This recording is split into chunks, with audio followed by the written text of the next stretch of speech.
Well, happy Sunday. This is week 2 of Advent, and I'm so excited. We're going to be talking about peace. Again, I'm coming on here every week just to share some quick Advent reflections for parents of special needs children. I believe the 4 themes of Advent are things that we can really appreciate and keep us encouraged as parents of special needs children.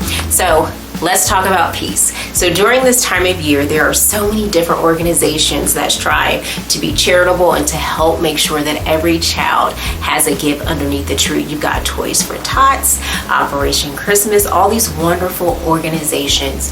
But I'm also reminded this time of year that there is no greater poverty than the inner poverty of peace. And y'all, it's one thing to give gifts that we can put underneath the tree, but there are certain gifts, you guys, that we cannot wrap up. And these are gifts that only come from Christ.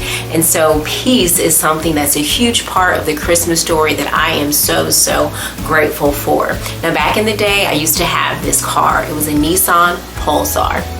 And this gas gauge on this car did not work. So I could have a full tank of gas, but it always showed me that I was on empty. And it reminds me of peace when it comes to us followers of Christ. You know, there are days that we do not walk in the fullness of God's peace. Once we put our faith in Him, He gives us His peace. Peace is a huge part of the Christmas story.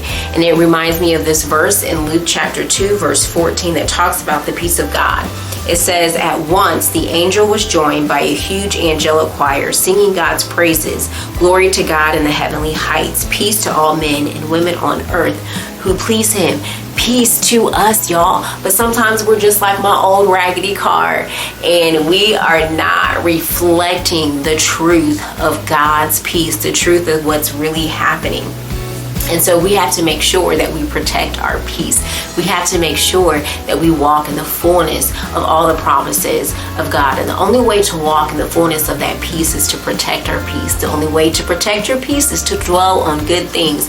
What we dwell on will determine our attitude. That's going to determine our peace. So as parents of special needs kids, we can't dwell on the IEPs. We can't dwell on the battles with the insurance, on the wheelchairs, on all the extra therapies and the extra appointments. We can't dwell on those things. We have to dwell on the good things of the journey, celebrating the victories that we've seen.